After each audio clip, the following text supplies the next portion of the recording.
बिस्मिल्लाहिर्रहमानिर्रहीम, अस्सलाम वालेकुम।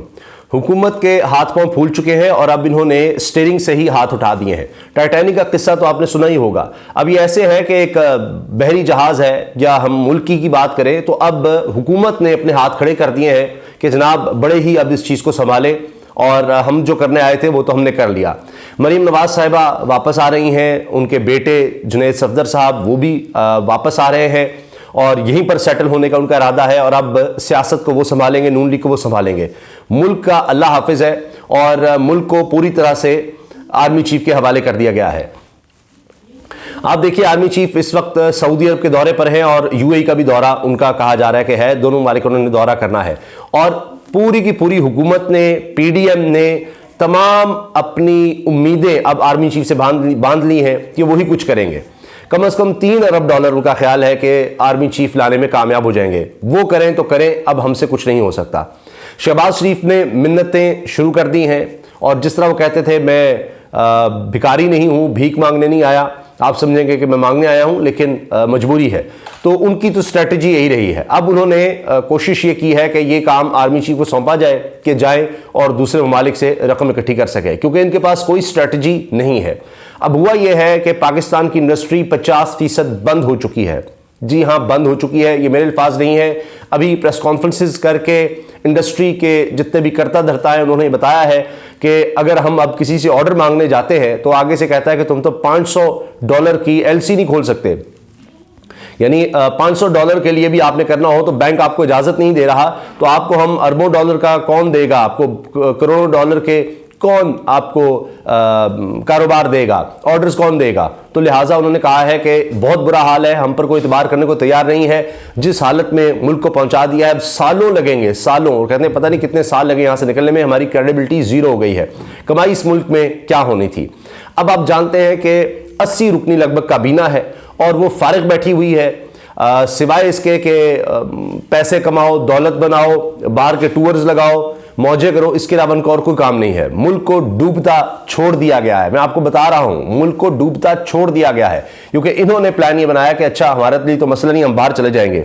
खुद वजीर दिफा क्या कह रहे हैं, आप सुन लीजिए। वजीर दिफा कह रहे हैं कि हमारे पास इंपोर्ट के लिए अब पैसे नहीं है, रकम नहीं है, तो मुल्क में ब्लैकआउट हो सकता है। यानी बिल्कुल लोड शेडिंग को छोड़ दें। ब्लैकआउट का मतलब है बिजली ही नहीं, किसी भी तरह की कोई बिजली नहीं होगी।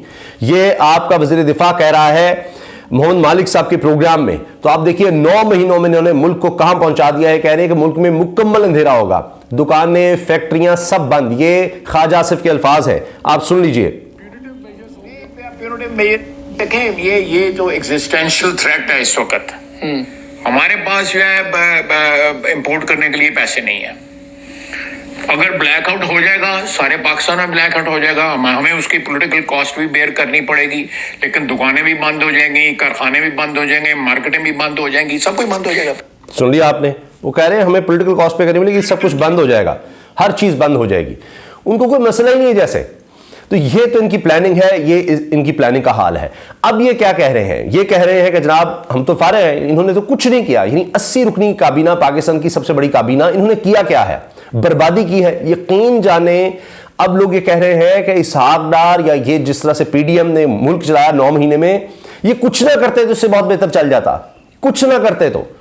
ये इन्होंने बर्बादी की तरफ जाके, यानी बिल्कुल दिखा के जी गहरी खाई की तरफ रुख करके, और उसके बाद अब ये छलांग लगाने की कोशिश कर रहे हैं और जनाब स्टीयरिंग पकड़ा रहे हैं आर्मी चीफ को कि जी वो कर दें। आपने हाल ही में देखा नेशनल सिक्योरिटी कमेटी के इजलास हुए, 2 इजलास हुए, 2, ये गैर मामूली थे।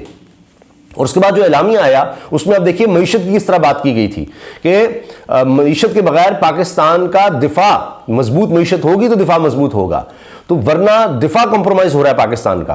तो अब इन्होंने हालात वहां तक पहुंचा दिए हैं कि जनाब अब वजीर दिफा जो है वो ये बात कर रहा है, और हमारे दिफा के इदारे, वो आर्मी चीफ जो है वो जाएं और सऊदी अरब से कहें जनाब ये मुल्क तो हमारा बिल्कुल डूब रहा है, तो आप अब $3 अरब दे दें कम से कम। लेकिन अब मसला क्या है, मसला यह है कि अगर आर्मी चीफ कुछ ले आते हैं $3 अरब भी, तो उसका इस्तेमाल किस तरह करना है। क्या मौजूदा सूरत हाल से वो $3 अरब से निकल आएंगे? उससे नहीं, कतई नहीं। हमारे माशियाती कह रहे हैं कि वो आपके लिए शायद ज्यादा से ज्यादा 2.5 से 3 माह के लिए काफी होंगे। वो भी तब जब आपने मुकम्मल तौर पर रोका हुआ है बैंक्स को कि कोई चीज बाहर से नहीं आ सकती, कोई चीज बाहर से नहीं आ सकती। अब तो बैंक्स ने ये कहना शुरू कर दिया है कि अब रेट भी हम ओपन मार्केट का देंगे, जो भी आपने ट्रांजैक्शंस करनी है ओपन मार्केट का रेट होगा, जो कि 265 रुपए फी डॉलर हो चुका है। 265 रुपए, ये 227 की कोई कहानी नहीं है, वो इंटरबैंक छोड़ दें आप। अब बैंक्स ने भी ये अपने कस्टमर्स को बता दिया है कि 265 रुपए फी डॉलर ही चार्ज होगा। ये सूरत हाल है। और शहबाज शरीफ साहब क्या कह रहे हैं, उन्होंने जनाब फोन किया है IMF को, और ये शहबाज राना साहब ने खबर दी है कि जो मैनेजिंग डायरेक्टर हैं क्रिस्टेलिना जॉर्जीविया, उनको कहा है कि जनाब आप कंडीशंस रिलैक्स कर दें और हम एनर्जी प्राइसेस और जो टैक्सेस हैं जो आप कह रहे हैं वो आप रहने दें, तो आगे मामला को बढ़ाएं। लेकिन अब बात यह है कि जो इनको टास्क दिया गया था इस हुकूमत को, उन्हें 9 माह में मुकम्मल करना था IMF की तरफ से, अब इनके पास उसके लिए कोई 5 माह बचे हैं। यानी वो सख्त शराइत जो आहिस्ता आहिस्ता ये करके इन्होंने 9-10 माह में पहुंचाने थे, अब सिर्फ अगले जून तक, यानी जून 2023 तक इन्होंने अब 4 महीने में, 5 महीने में, क्योंकि दिसंबर तो समझे चला गया, जनवरी बल्कि अब शुरू हो चुका है, तो वो जनवरी भी आप उसमें से निकाल दें, इसलिए कि फौरी तौर पर तो नहीं, अभी तो नेगोशिएशंस होंगी। अच्छा जी ठीक है, तो बाकी आप देख लीजिए 4-5 माह आपके पास ज्यादा से ज्यादा बचते हैं, तो उनमें आपको वो सारी शराइत मुकम्मल करनी है। उतना टैक्स अब आपको कितने,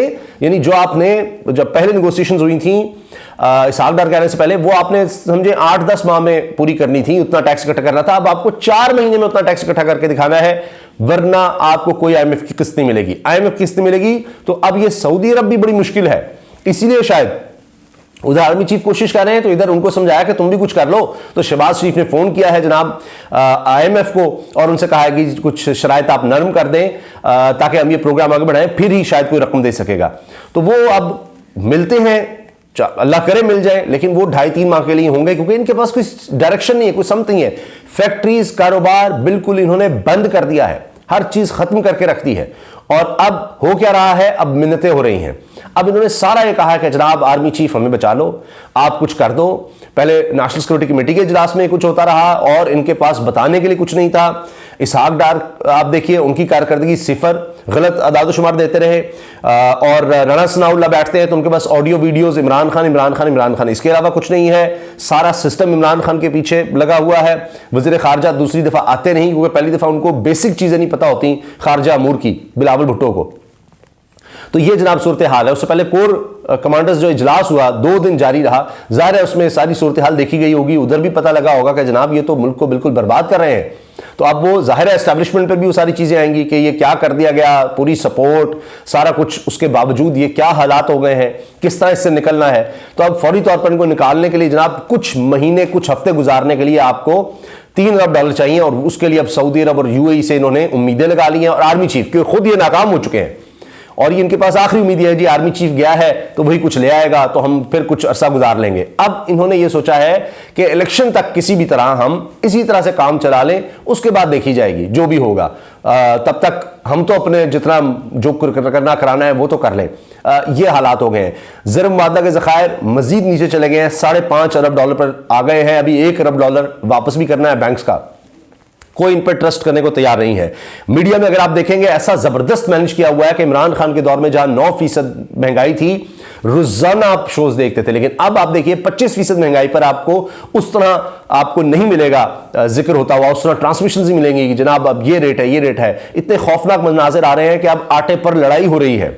यकीन जाने ट्रक जहां आटे का नजर आता है वहां पर लड़ाइयां शुरू हो जाती हैं असलहे के साथ जाना पड़ता है ट्रक्स को। इतनी खौफनाक सूरत एक ज़री मुल्क में हो गई है।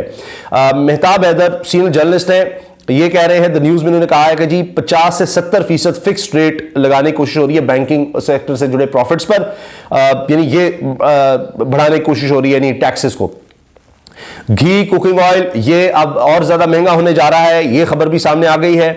और जनाब अब हालात ये हैं कि इस वक्त पाकिस्तान में नीचे से नीचे इस वक्त सूरत हाल जा रही है और जितनी भी खबरें आ रही हैं बहुत ही खौफनाक हैं। लेकिन इन्होंने ये सिर्फ किया है कि अब इसहाक डार आपको अगर नज़र आएंगे तो सिर्फ इमरान खान के खिलाफ बात करने पर, कोई मईशत के हवाले से आपको वो नज़र भी नहीं आएंगे, उनकी कोई स्ट्रेटजी नज़र नहीं आएगी।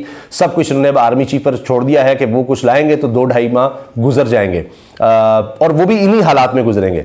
कोई और कुछ नहीं हो सकेगा कि आपकी इंडस्ट्री रिवाइवल हो जाए, कुछ और हो जाए, नहीं, क्योंकि जो कुछ उन्होंने रोका हुआ है इंपोर्ट स्टेज पर, मेडिकल की चीज़ें, दवाइयाँ, खुराक, दीगर चीज़ें, तो वो एकदम जब आएंगी तो उसमें पता नहीं कितने अरबों डॉलर तो उधर ही लग जाएंगे।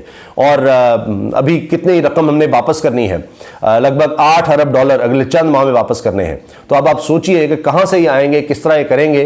तो इन्होंने मुल्क का बिल्कुल बेड़ा गर्क कर दिया है। और अब ये देखिए कि क्या, मैं आज ही ये बात कर रहा हूँ कि क्या अब इनके नाम ECL में डलने चाहिए या कोई एक्शन अभी से सोचा जाना चाहिए कि मुल्क को इस हालत में किस तरह पहुंचा दिया गया है। तो अब ये देखना होगा कि एस्टैब्लिशमेंट इस पर क्या करती है। अब आर्मी चीफ पर सारा बोझ अगर डाला जाएगा, सारा कुछ उधर ही किया जाएगा, तो फिर ये हुकूमत और ये 80 रुकनी काबीना फिर किस लिए है। अब देखते हैं कि उस तरफ से क्या जवाब आता है और मज़ीद कितनी सपोर्ट इस रजीम चेंज के बाद इस्टेब्लिशमेंट की तरफ से इस हुकूमत को दी जाती है। और बिल्कुल, और जो कहा जा रहा है 1 साल मज़ीद इनको चलाया जाए, तो क्या उस हद तक भी इनको सपोर्ट मिलती है और सारा बोझ फिर इस्टेब्लिशमेंट खुद अपने कंधों पर उठाती है। देखते हैं कि आने वाले दिनों में किस हद तक साथ चला जाता है।